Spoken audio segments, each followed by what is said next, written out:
Hey guys, this is Camille with the Sharing Essential Wellness. I wanted to hop on here today and share with you some of the benefits of Copaiba Essential Oil. And I wanted to share with you how it works different in our body than other cannabinoids and the effects that it has in our body. So I've got my notes again today and I'm going to share my laptop screen. If you have questions, please feel free to post them in the comments. Okay, so one of the biggest benefits of using Copaiba Essential Oil is the broad effects that it has in the systems within the body. So you can see here, that's a lot of stuff going on in our body. So that's pretty great. We've got liver and antioxidant support.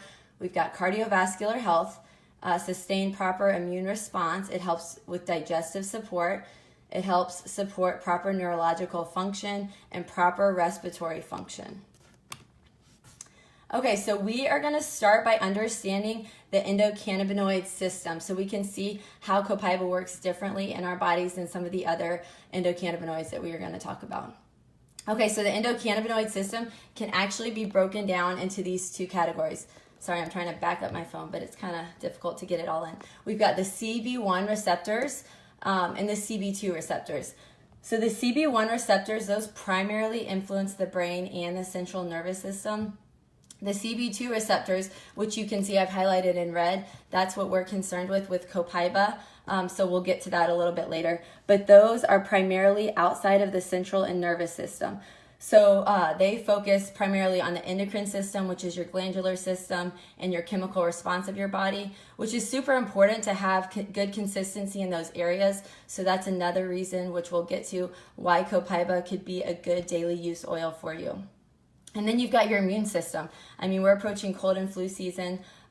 We can actually influence the body and have a good, strong immune response by working through the endocannabinoid system through that CB2 receptor, because that's where your immune system is going to be. All right, so what is a cannabinoid? Now that we understand the cannabinoid system, let's talk about what a cannabinoid is and the three main types that you've probably heard of. So a cannabinoid is actually something that works directly through your endocannabinoid system, and it's as simple as that. That's what a cannabinoid is. It just works through your endocannabinoid system. So it has that ability to influence the CB1 receptor that we just talked about and that CB2 receptor. So a lot of people like to define cannabinoid by the type of plant that it comes from, but that is not the proper definition, so keep that in mind. Okay, so now we are going to talk about the three main cannabinoids, and I'll kind of zoom in on each one of them. So the first one we'll talk about, excuse me, is that cannabidiol. So that's cannabis oil or CBD. I'm sure you've heard of that. The thing that a lot of people don't realize about that the concentration of CBD plays a major role in how things work in our system. So for any of these cannabinoids, and CBD, the concentration is actually really low. So for hemp CBD, it's about 1 to 3%, and for marijuana, it's higher. It's about 35% CBD, but that's much harder for us to reach the threshold that we need for this to work well in our body and to get desired results. So number one, like I said, it's a low concentration, and to get the effects in the high concentration that we need, it could get really expensive, and then there's also side effects that would be associated with that. So then let's go to the next one. We've got tetrahydrocannabinol. So that's THC, which I'm sure you've also heard of. So that will interact with our CB1 and our CB2 receptors. It stimulates psychoactive effects, and the oil containing THC is a regulatory and legal challenge. So it's not really a good option, I would say, especially with legality purposes. And then the fact that it's hitting on that CB1, you're going to have side effects that you would not desire with using that THC.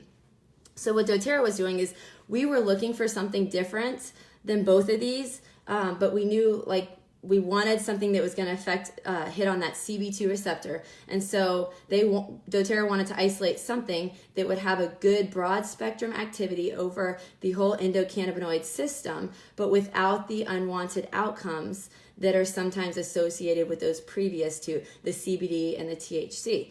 And so that's where we get Copaiba.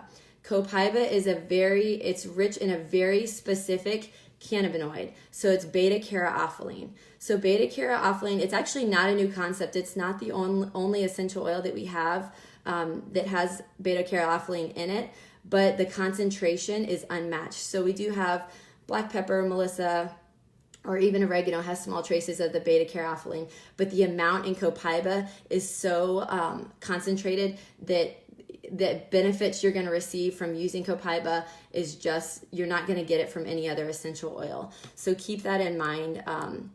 It's that beta-caryophyllene that's really going to help us. Okay, so I want to talk about a few benefits of Copaiba oil, and I invite you, if you're already using it, share your stories in the comments, post questions in the comments, or post benefits that you know from using Copaiba essential oil. So the cool thing is with this essential oil, it provides antioxidant support when ingested. This is one that I try and use internally daily. The cool thing as you use it internally, not only does it support your immune system like we talked about before, but it's also going to help calm your nervous system. And so if you get anxious easily or stressed out, I'm a mom of 4, so yeah, it's one that it speaks to me for sure. So I use it internally to support my immune system, to support my nervous system, and then it also helps promote clean and clear skin. So you can add it to your moisturizer. If you are prone to acne, use Copaiba oil and it will help promote that clean and clear skin. And it helps calm and soothe and support the nervous system like we touched on before. So there's so many benefits to this one oil. It's not expensive. I love that it's readily available, it's legal, it's a great deal. So if you have any more questions about Copaiba and how it's different from other cannabinoids or how it works in your body, feel free to message me or comment below. I hope that clears up any confusion that there might be about Copaiba. And you know it is safe, it is legal, and it is an effective oil for all of us to use.